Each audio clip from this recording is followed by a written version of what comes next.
Welcome back to business studies class. बच्चों, जो हमारी लास्ट क्लास हुई थी बिजनेस स्टडीज़ की, उसमें हमने सोर्स ऑफ बिजनेस फाइनेंस से ट्रेड क्रेडिट को डिस्कस किया था। यानी अभी तक हम दो सोर्सेज थे जो हमारे बिजनेस फाइनेंस के, उन्हें डिस्कस कर चुके थे। पहला जो हमारा सोर्स था वो था रिटेन्ड अर्निंग, जिसके अंदर हमने बात की थी कि एक बिजनेस ऑर्गेनाइजेशन अपने प्रॉफिट के कुछ परसेंट को दोबारा से डिस्ट्रीब्यूट कर देता है या फिर दोबारा से री इन्वेस्ट कर देता है किसके अंदर, बिजनेस के अंदर, उसके ग्रोथ और उसके एक्सपेंशन के लिए। उसे हम कहते हैं रिटेन्ड अर्निंग। और रिटेन्ड अर्निंग के बाद हमने जो डिस्कस किया था वो था हमारा ट्रेड क्रेडिट। और ट्रेड क्रेडिट के अंदर हमने जो देखा था वो टॉपिक ये था कि एक बिजनेस किसी दूसरे बिजनेस से उधार पे, ट्रेड पे कहीं ना कहीं कुछ ना कुछ परचेज कर लेता है, उसे हम क्या कहते हैं, ट्रेड क्रेडिट। और उसे वो प्रॉमिस करता है कि कुछ समय बाद यानी कुछ डेज बाद वो ट्रेड क्रेडिट पे जो भी सामान लेके गया उसका जितना भी अमाउंट है वो उसको दोबारा लौटा देगा। और इसे हम कहते हैं ट्रेड क्रेडिट। और ये कि शॉर्ट टर्म सोर्स था किसका, फाइनेंस का। क्लियर है। आज की क्लास में, आज के मॉड्यूल में हम जो डिस्कस करने वाले हैं वो है हमारा लीज फाइनेंसिंग, जो है हमारा थर्ड सोर्स ऑफ फाइनेंस। यानी हम आज थर्ड सोर्स ऑफ फाइनेंस को देखेंगे, जिसका मतलब है लीज फाइनेंसिंग। यहाँ पे लीज से मतलब क्या है और उसके थ्रू जो पैसा आ रहा है वो जो लीज फाइनेंसिंग है उससे मतलब क्या है, हमें ये देखना है। जैसे फॉर एग्जांपल हम एक सिंपल सा एग्जांपल की बात करते हैं आपके रियल लाइफ से जुड़ा हुआ। फॉर एग्जांपल आपके पास एक बुक है बिजनेस स्टडीज़ की, और वो बुक आपके किसी जानकार को या किसी नोन को चाहिए 10 दिनों के लिए। वो ऐसे कह रहा है कि मुझे 10 डेज़ के लिए बुक दे दे, मुझे बहुत से टॉपिक हैं जो पढ़ने हैं, मैं 10 डेज़ बाद तुझे पढ़ के ये बुक वापस रिटर्न कर दूंगा। क्लियर है। आप ऐसा करते हो फ्रेंडली। एक्चुअल में ये लीज है। क्या है, लीज है। आपने अपना कुछ गुड्स, अपना कुछ सामान किसी और को दिया है यूज़ करने के लिए, और वो उसको यूज़ करने के बाद आपको वापस लौटा रहा है, तो ये लीज है। मगर यहाँ पे क्या है, जो लौटा रहा है तो लौटाने के साथ कुछ फाइनेंशियल चीज़ नहीं दे रहा है आपको मनी नहीं दे रहा है। बट लीज फाइनेंसिंग के अंदर क्या हो जाएगा, अगर इसे बिजनेस पॉइंट ऑफ व्यू से देखा जाएगा तो आपने वो जो बुक किसी को 10 दिन के लिए पढ़ने के लिए दी है लीज पे, वो 10 दिन बाद जब आपको बुक लौटाएगा तो उसका पर डे के हिसाब से 10 रुपीज़ रेंट आपको पे करेगा। यानी वो 10 दिन पढ़ के उस बुक के 100 रुपये आपको वापस लौटाएगा आपकी बुक के साथ, जितने दिन उसने बुक को यूज़ किया। तो उससे जो आपको इनकम हुई उसे हम क्या कहेंगे, लीज फाइनेंसिंग। जब एक बिजनेस फर्म अपनी कुछ असेट्स, अपनी मशीनरी किसी दूसरी फर्म को यूज़ के लिए दे देती है 2 साल, 3 साल, 4 साल, 5 साल के लिए, और जितने साल वो जो दूसरी फर्म है उसके असेट्स को यूज़ करती है उसका वो उसे पैसा देती रहती है in the form of rent, उस पैसे को हम कहते हैं लीज फाइनेंसिंग। क्या कहते हैं, लीज फाइनेंसिंग। अच्छा, हमारे यहाँ पे आजकल आपने देखा होगा बड़ी बड़ी बिल्डिंग्स, बड़े बड़े कॉम्प्लेक्स बन रहे हैं, वहाँ पे वो क्रेन लगी होती है जो उनको बनाती है। अब वो क्रेन एक्चुअल में क्या है, उस बिल्डर की खुद की नहीं है, किसी दूसरी कंपनी की क्रेन है। उस कंपनी ने बिल्डर को वो क्रेन दे रखी है लीज पे कि जब तक ये प्रोजेक्ट होगा, जब तक ये क्रेन तुझे रखनी है और तू मुझे इसका चार्ज पे करता रहेगा। तो इसे हम कहते हैं लीज फाइनेंसिंग। क्लियर है। और लीज फाइनेंसिंग क्या है, कॉन्ट्रेक्चुअल एग्रीमेंट है, ये रिटर्न में होता है। ये कहा जाता है कि भाई इतने समय के लिए हम आपको एसेट्स दे रहे हैं और आप इतना इतना हमें पैसा देंगे, तो ये क्या है, आपका लीज फाइनेंसिंग है। A lease is a contractual agreement whereby one party, the owner of an assets, grant the other party the right to use assets in return for a periodic payment। समझ आई बातें नहीं। क्या है lease financing या फिर lease, एक ऐसा agreement है जिसमें एक पार्टी यानी एक ओनर कहीं ना कहीं अपनी कुछ असेट्स को किसी दूसरी पार्टी को देता है यूज़ करने के लिए, और उससे रिटर्न के अंदर इंस्टॉलमेंट या फिर पीरियड के हिसाब से या फिर लमसम, जैसे भी उन्हें अच्छा लगता है, कुछ ना कुछ अमाउंट लेता रहता है, उसे ही हम कहते हैं lease financing. In other word it is a renting of an assets for some specified period. कहने का मतलब है, अगर सिंपल शब्दों में बात की जाए तो आपने कुछ असेट्स को किसी दूसरे को यूज़ करने के लिए रेंट पे दिया है कुछ समय के लिए, और आप उससे किराया ले रहे हो उस चीज़ का, उससे हम क्या कहते हैं, लीज कहते हैं, या फिर उससे आए हुए पैसे को हम कहते हैं lease financing. The owner of the asset is called the lessor. जिसकी असेट्स है, यानी आपकी बुक थी तो आप लीजर हो, और जिसने बुक यूज़ करने के लिए लिए वो यहाँ पे लीजी। The lessee pay a fix periodic amount called lease rental to the lessor for the use of the asset. अब वही बात लिखी हुई है, जिसने उस बुक को लिया है वो फिक्स अमाउंट जो तय हुआ है उतने का पैसा उसको इंस्टॉलमेंट में, किस्तों में, जैसे भी देना है वो देता रहेगा, किसको, लीजर को, और उसी फाइनेंस को हम कहते हैं lease financing. The terms and the condition regulating the lease agreement are given in the lease contract.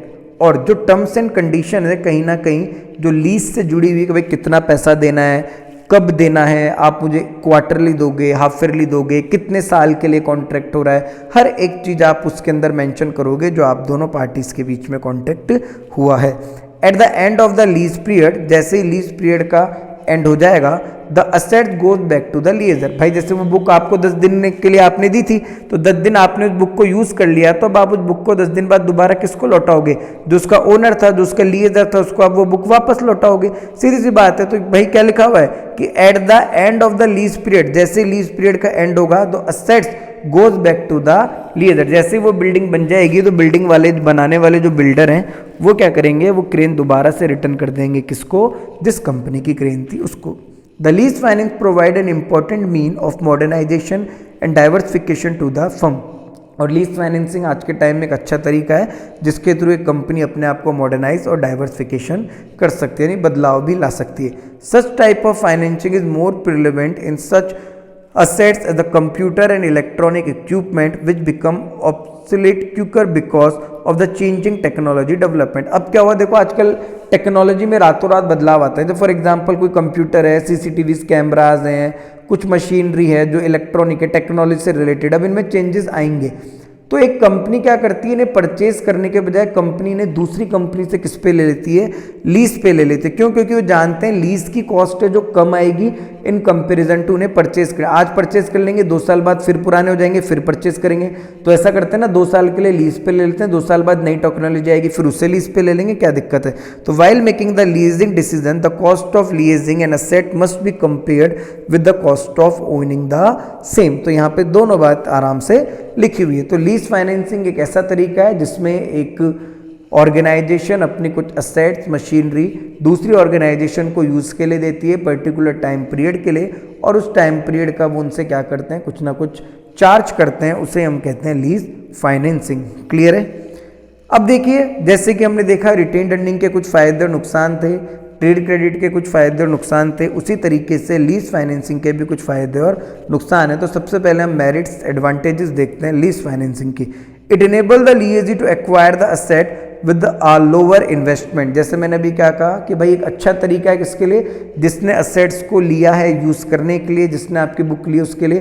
क्योंकि हो सकता है अगर वो नई बुक परचेज करने जाता तो उसे वो बुक 500-600 रुपीज़ की मिलती, उसने 10 डेज 100 रुपीज़ आपको पे करके उस बुक को यूज़ कर लिया, तो कम से कम इन्वेस्टमेंट के अंदर काम हो गया।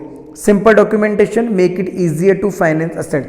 यहाँ पे ज़्यादा लीगल फॉर्मेलिटीज़ है, ज़्यादा पेपर वर्क नहीं है, एक सिंपल डॉक्यूमेंटेशन करना है और आप अपनी असेट्स किसी को भी यूज़ के लिए दे सकते हैं on the basis of charges. Third one है lease rental paid by the lessee are deductible for computing taxable profit. अब यहाँ पे एक बहुत अच्छी बात लिखी, जो टैक्स पे करोगे ना उस टैक्स के अंदर से क्या हो जाएगा, डिडक्ट हो जाएगा। क्यों? क्योंकि क्या है, कहीं ना कहीं उसके लिए खर्चा है, किसके लिए, जिसने आपकी बुक यूज करी। जैसे फॉर एग्जांपल आपने क्रेन दी है किसी दूसरे बिल्डर को बिल्डिंग बनाने के लिए, आप कौन हो, क्रेन के ओनर हो, और मैं कौन हूं, मैं वो बिल्डर हूं जो बिल्डिंग बना रहा हूं। क्लियर है। अब मैं कुछ ना कुछ खर्चे कर रहा हूं, मैं कुछ ना कुछ सारी चीजें कर रहा हूं, मैं एक बड़ा प्रोजेक्ट बना रहा हूं, तो सीधी सी बात है मुझे गवर्नमेंट को टैक्स भी पे करना पड़ेगा। क्लियर है। अब गवर्नमेंट टैक्स में छूट देती है, आपको पता होगा रिबेट देती है। कब? जब आपके खर्चे होते हैं। अगर आपके खर्चे ज़्यादा हैं तो गवर्नमेंट आपको क्या देती है, टैक्स में छूट देती है। तो यहाँ पे ये लिखा हुआ है कि लीज का जो मैं रेंटल, आपको जो क्रेन का मैं किराया दे रहा हूँ, कहीं ना कहीं वो मेरा खर्चा है और उससे मैं मेरे टैक्स में से क्या कर लूँगा, डिडक्ट कर लूँगा। तो ये कहीं ना कहीं मेरे लिए एक एडवांटेज का काम भी कर रहा है। क्लियर है। It's provide finance without diluting the ownership और कंट्रोल ऑफ बिजनेस। कहीं ना कहीं लीजर के पास एक तरीके से फाइनेंस का काम कर रहा है, सोर्स ऑफ फाइनेंस है, वो उस क्रेन की ओनरशिप किसी को ट्रांसफर नहीं कर रहा है। आप लोगों ने मुझे यूज करने के लिए क्रेन दी है, तो उस पर क्रेन पे मालिकाना हक मेरा नहीं है, मालिकाना हक आपका ही है, बल्कि आपको तो उसके थ्रू इनकम होना शुरू हो गई है। The lease agreement does not effect the डेप्ट रेजिंग कैपेसिटी ऑन एंटरप्राइज। जो लीज एग्रीमेंट है वो कहीं भी किसी भी फर्म की जो डेप्ट की कैपेसिटी होती है उसे कम या अफेक्ट करने का काम नहीं करता। The risk of obsolescence is borne by the lessor, this allow greater flexibility to lease to replace the assets. और यहाँ पे एक अच्छी फ्लेक्सिबिलिटी है, आरामदायक है। अगर वो असेट्स आपके काम नहीं आ रही है, वो ख़राब हो गई है, तो आप उसे रिप्लेस भी करा सकते हो। आप कह सकते हो कि भैया ये सही से नहीं चल रही है, आप इसे रिप्लेस कर दीजिए, तो उसे रिप्लेस भी कर देते हैं। क्लियर है। देन अब आगे देखेंगे तो भैया फ़ायदे होते हैं, तो साथ के साथ कुछ नुकसान भी होते हैं, तो हमारे कुछ लिमिटेशंस भी हैं। अ लीज एग्रीमेंट में impose certain restriction on the use of assets. भैया अब यहाँ पे क्या हुआ, आपने जब मुझे क्रेन दी ना यूज़ करने के लिए, तो उस पर मगर आपने क्या लगा दी, कुछ रेस्ट्रिक्शंस लगा दी, कुछ उस पर प्रतिबंध लगा दी, तो कहीं ना कहीं अच्छी बात नहीं है। तो इसमें एग्जाम्पल लिखा हुआ है, if may not allow the lessee to make any alteration and modification in the asset. जैसे आपने कह दिया कि तुम तुम्हारे हिसाब से कुछ भी बदलाव नहीं कर सकते उस क्रेन के अंदर, वो जैसी है मुझे तो वैसे की वैसे ही वापस चाहिए। द नॉर्मल बिजनेस ऑपरेशन में be affected in case the lease is not renewed. कहने का मतलब क्या है, इससे आपको लॉस भी हो सकता है अगर लीज क्या नहीं हुई, आपकी रिन्यूड नहीं हुई किसी ना किसी कारण से। It may result in higher pay out obligations in case the equipment is not found useful and the lease or for the premature termination of the lease agreement। कहने का मतलब क्या, वो क्रेन टूट गई, अब वो खराब हो गई, तो कहीं ना कहीं मुझे आपको पूरी क्रेन की, पूरी उस चीज़ की आपको कीमत देनी पड़ेगी, और कहीं ना कहीं मेरे लिए एक ड्रॉबैक का काम है। The lessee never become the owner of the assets, मैं कभी उसका असेट्स नहीं बनूंगा। इट डिप्राइव, मैं कभी भी उसका मालिक नहीं बनूंगा, sorry. And it deprive him of the residual value of the asset. कहने का मतलब क्या है, कहीं ना कहीं उसके माइंड के अंदर ये रहता है कि यार किसी और की चीज़ है, कैसे ना कैसे हम इसको यूज़ कर लें, कोई दिक्कत वाली बात यहाँ पे नहीं होगी। क्लियर है।